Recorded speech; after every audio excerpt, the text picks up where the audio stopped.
ओम शांति। अव्यक्त बाप दादा की अव्यक्त मुरली है 18 अप्रैल 1971।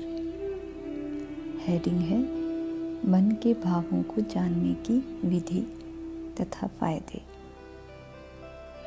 सभी जो भी यहाँ बैठे हैं सभी मन मनाभाव की स्थिति में स्थित हो। जो स्वयं मन मनाभाव की स्थिति में स्थित हैं वह औरों के मन के भाव को जान सकते हैं। कोई भी व्यक्ति आपके सामने आए तो मन मनाभाव की स्थिति में स्थित होकर उसके मन के भाव को स्पष्ट समझ सकते हो, क्योंकि जब मन मनाभाव की स्थिति सूक्ष्म स्थिति बन जाती है तो सूक्ष्म स्थिति और सूक्ष्म भाव को समझ सकते हैं। तो यह प्रैक्टिस अनुभव में आती जाती है। बोल भले क्या भी हो, लेकिन भाव किसका क्या है उसको जानने का अभ्यास करते जाओ। जब किसी के मन के भाव को समझते जाएंगे तो इससे रिजल्ट क्या होगी? हर एक के मन के भाव को समझने से उनकी जो चाहना है अथवा प्राप्ति की इच्छा है उसको वही मिलने से क्या होगा? आप जो उनको बनाना चाहते हो वह बन जाएंगे, अर्थात सर्विस की सफलता बहुत जल्दी निकलेगी, क्योंकि उनकी चाहना प्रमाण उनको प्राप्ति होगी। अगर कोई शांति का प्यासा है उसको शांति मिल जाए तो क्या होगा? प्राप्ति से अविनाशी पुरुषार्थी बन जाएंगे। तो मन के भाव को परखने से, समझने से परिणाम क्या निकलेगा? सर्विस की सफलता थोड़े समय में बहुत दिखाई देगी, क्योंकि सफलता स्वरूप बन जाएंगे। अभी पुरुषार्थ स्वरूप हो, इस लक्षण के आने से सफलता स्वरूप हो जाएंगे। समझा? अभी सफलता लाने के लिए आप लोगों को समय और संकल्प, संपत्ति, शक्ति बहुत लगानी पड़ती है। फिर क्या होगा? सफलता स्वयं आपके सामने आएगी।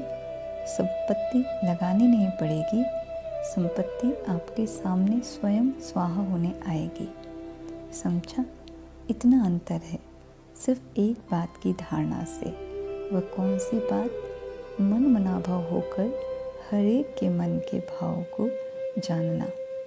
जो गायन है प्रकृति दासी बनती है, वह क्या सतयुग में होनी है?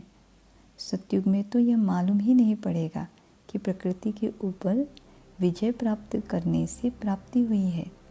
लेकिन अभी जो इतना पुरुषार्थ करते हो प्रकृति के ऊपर विजयी होने का, उस पर विजय का फल व प्राप्ति इस श्रेष्ठ जन्म में ही देखेंगे। प्रकृति आपके सामने आपको अधीन नहीं बनाएगी, लेकिन अधिकारी बनकर प्रकृति के कर्तव्य को देखेंगे। समझा? ऐसी संपूर्ण स्टेज जिसमें कोई भी प्रकार की अधीनता नहीं रहेगी, सर्व पर अधिकार अनुभव करेंगे। ऐसे बनने के लिए क्या करना पड़े?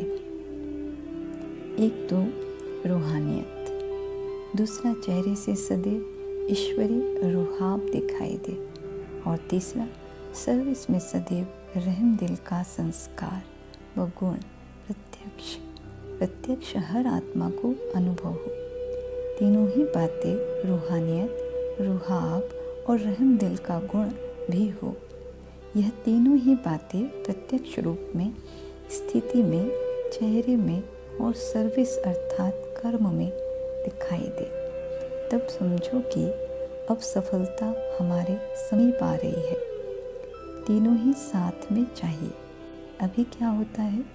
अगर रहम दिल बनते हो तो जो रहम दिल के साथ रुहाब भी दिखाई दे, यह दोनों साथ नहीं दिखाई देते हैं। या तो रहम दिल या तो रुहाब का गुण दिखाई देता है। रुहाब के साथ रूहानियत भी दिखाई दे। तीनों का साथ प्रत्यक्ष रूप में हो, वह अभी अर्जुन कम है। अभ्यासी हो, अभी सिर्फ अपने को सर्व आत्माओं से महान आत्मा समझते हो। महान आत्मा बनकर हर संकल्प और हर कर्म कर समझना है लक्ष्य और करना वह है प्रैक्टिकल। सर्व आत्माओं से श्रेष्ठ महान आत्मा हूँ, इस स्मृति से किसी के भी सामने जाओ तो क्या अनुभव करेंगे? आपकी महानता के आगे सभी के सिर झुक जाएंगे। जैसे आपके जड़ चित्रों के सामने कितना भी कोई आज कलयुग के महान मर्तबे वाला जाए तो क्या होगा? सिर झुकाएंगे। जब चित्रों के आगे सिर झुक जाता है तो क्या चैतन्य, चरित्रवान, सर्व गुणों में बाप समान चैतन्य मूर्ति के सामने सिर नहीं झुकाएंगे? या समझते हो कि यह रिजल्ट भविष्य की है, अभी होना है? कब? अंत में भी कितना समय पड़ा है? अगर झुक कर झुकाया तो क्या बड़ी बात है। यह जो लक्ष्य रखते हो कि कहाँ सर्विस के कारण झुकना पड़ेगा, यह लक्ष्य रॉन्ग है। इस लक्ष्य में ही कमज़ोरी भरी हुई है। जब बीज ही कमज़ोर है तो फल क्या निकलेगा? कोई भी नई स्थापना करने वाला यह नहीं सोचता कि कुछ झुक करके करना है। जब आत्माएं भी झुकाने का लक्ष्य रखकर कईयों को अपने आगे झुकाकर दिखाती है, इसकी भेंट में देखो यह स्थापना का कार्य कितना ऊंचे है और किसकी मत पर है। उसके आगे सर्व आत्माओं को झुकना है। यह लक्ष्य रखकर, यह ईश्वरी रूहाव धारण कर किसी के भी सामने जाओ तो देखो रिजल्ट क्या निकलती है। महानता लाने के लिए ज्ञान की महीनता में जाना पड़े। जितना जितना ज्ञान की महीनता में जाएंगे उतना अपने को महान बना सकेंगे। महानता कम अर्थात ज्ञान की महीनता का अनुभव कम। तो अपने को चेक करो, महान आत्मा का कर्तव्य क्या होता है वह स्मृति में रखो। वैसे भी महान आत्मा उसको कहते हैं जो महान कर्तव्य करके दिखाए। अगर कोई साधारण कर्तव्य करे उनको महान आत्मा नहीं कहेंगे। तो महान आत्माओं का कर्तव्य भी महान होना चाहिए। सारे दिन की दिनचर्या में यह चेक करो कि महान आत्मा होने के नाते महान आत्मा होने के नाते से सारे दिन के अंदर आज कौन सा महान कर्तव्य किया। महान दानी बने। वैसे भी महान आत्माओं का कर्तव्य दान पुण्य होता है। तो ये सभी से महान आत्माएं कहलाने वाले हैं। तो आज सारे दिन में कितनों को दान दिया और कौन सा दान दिया। जैसे महान आत्माओं का भोजन, खान पान आदि महान होता है, वैसे देखना है आज हमारी बुद्धि का भोजन महान रहा, शुद्ध भोजन स्वीकार किया। जैसे देखो महान आत्मा कहलाने वाले अशुद्ध भोजन स्वीकार करते हैं तो उनको देख करके सभी क्या कहते हैं? कहेंगे ये महान आत्मा है। तो अपने को आप ही चेक करो कि आज हमने बुद्धि द्वारा कोई भी अशुद्ध संकल्प का भोजन तो नहीं पान किया। महान आत्माओं का आहार विहार यही तो देखा जाता है। तो आज सारे दिन में बुद्धि का आहार कौन सा रहा? अगर कोई अशुद्ध संकल्प व विकल्प व व्यर्थ संकल्प भी बुद्धि ने ग्रहण किया तो समझना चाहिए मेरे आहार में अशुद्धि रही। जो महान आत्मा होते हैं उनके हर व्यवहार अर्थात चलन से सर्व आत्माओं को सुख का दान देने का लक्ष्य होता है। वह सुख दाता और सुख लेता है। तो ऐसे अपने आप को चेक करो कि महान आत्मा के हिसाब से आज के दिन कोई को भी दुख दिया व लिया तो नहीं। पुण्य का कार्य क्या होता है? पुण्य अर्थात किसी को ऐसी चीज़ देना जिससे उस आत्मा से आशीर्वाद निकले। इसको कहते हैं पुण्य का कर्तव्य। जिसको सुख देंगे उसके अंदर से आपके प्रति आशीर्वाद निकलेगी। तो यह है पुण्य का काम। और मुख्य लक्षण है अहिंसा। आप सारे दिन में यह भी चेक करना कि कोई हिंसा तो नहीं की। कौन सी हिंसा होती है जिसको चेक करना है। आप अपने को डबल अहिंसक कहलाती हो ना। मनसा में अपने संस्कारों से युद्ध भी बहुत चलती है, तो माया को मारने की हिंसा करते हो ना। युद्ध होते हुए भी इसको अहिंसा क्यों कहते हैं? क्योंकि इस युद्ध का परिणाम सुख और शांति का निकलता है। हिंसा अर्थात जिससे दुख अशांति की प्राप्ति हो, लेकिन इससे शांति और सुख की व कल्याण की प्राप्ति होती है, इसलिए इसको हिंसा नहीं कहते, तो डबल अहिंसक ठहरे। तो महान आत्माओं का यह जो लक्षण गाया हुआ है वह भी देखना है।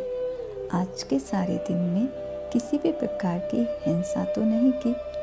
अगर कोई शब्द द्वारा किसी की स्थिति को डगमग कर देते हैं तो यह भी हिंसा हुई।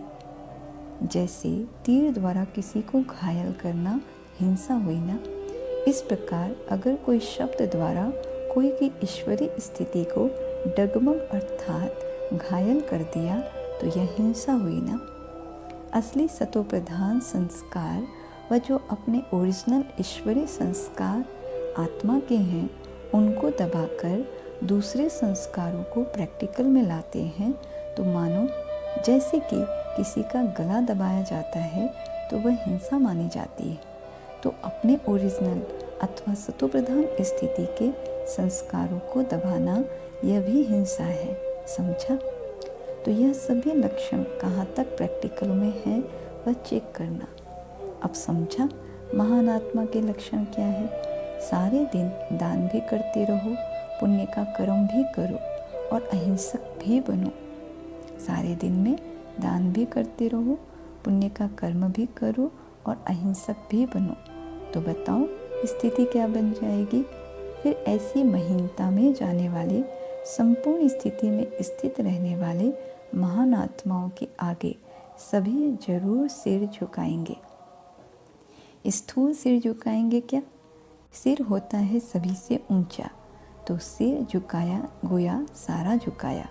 तो आजकल जो अपने को ऊंच महान समझते हैं, वह अपने कर्तव्य को ऊंच महान समझते हैं, वह सिर झुकाएंगे अर्थात महसूस करेंगे कि इस श्रेष्ठ कर्तव्य के आगे हम सभी के कर्तव्य तो कुछ भी नहीं है। अपनी श्रेष्ठता को श्रेष्ठ न समझ साधारण समझेंगे, तो इसको कहते हैं सर्व आत्माएं आपके आगे सिर झुकाएगी। अब समझा क्या चेक करना है?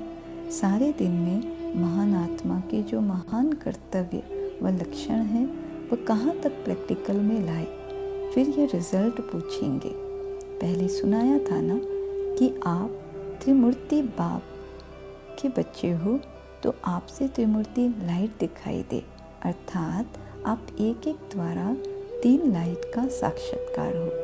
कोई भी आपके सामने आए तो एक तो मस्तक से मणि दिखाई दे, दूसरा नैनों से ऐसा अनुभव हो जैसे कि 2 लाइट के बल्ब जग रहे हैं, और तीसरा मस्तक के ऊपर लाइट का क्राउन दिखाई दे।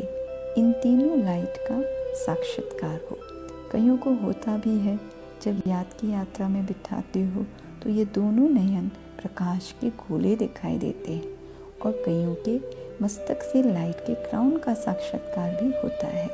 तो आप द्वारा ये तीनों लाइट्स का साक्षात्कार हो तो क्या होगा? खुद भी लाइट हो जाएंगे। अनुभवी तो होना, साकार रूप में देखा मस्तक से, और नैनों से प्यूरिटी के क्राउन का साक्षात्कार अनेकों को हुआ। तो फॉलो फादर करना है। अगर ऐसे ही स्वरूप का साक्षात्कार आत्माओं को कराओ तो सर्विस में सफलता आपके चरणों में झुकेगी। ऐसी महान आत्मा बनो जो किसी के भी सामने जाओ तो उसको साक्षात्कार हो। फिर बताओ वह अपना सिर आप साक्षात्कार मूर्त के आगे दिखा सकेंगे? झुक जाएंगे। जब अभी यह सिर झुकाएंगे तब आपके जड़ चित्रों के आगे स्थूल सिर झुकाएंगे। जो जितनों का अभी सिर झुकाएंगे उतना उनके जड़ चित्रों के आगे सिर झुकाएंगे। प्रजा के साथ भक्त भी बनाने हैं। सारे कल्प की प्रारब्ध की नूंद अभी ही होनी है। वारिस भी बनाने हैं और प्रजा भी अभी बनानी है। द्वापर युग के भक्त भी अभी बनेंगे। समझा? आपके भक्तों में भी आप लोगों द्वारा भक्ति के अर्थात भावना के संस्कार अभी भरने हैं। ये बहुत ऊंचे हैं। सिर्फ इस भावना के संस्कार भरने से भक्त बन जाएंगे, तो भक्त भी अभी बनाने हैं। अभी तक तो प्रजा बनाने में ही मेहनत कर रहे हो। जैसे जैसे आप लोगों की स्थिति प्रत्यक्ष होती जाएगी, वैसे वैसे आपके वारिस अर्थात रॉयल फैमिली, प्रजा और भक्त तीनों ही प्रत्यक्ष होते जाएंगे। अभी तो मिक्स हैं, क्योंकि अभी आपकी स्थिति ही फिक्स नहीं हुई है, क्योंकि अभी आपकी स्थिति ही फिक्स नहीं हुई है, इसलिए वह भी मिक्स हो जाते हैं। फिर प्रत्यक्ष दिखाई पड़ेंगे।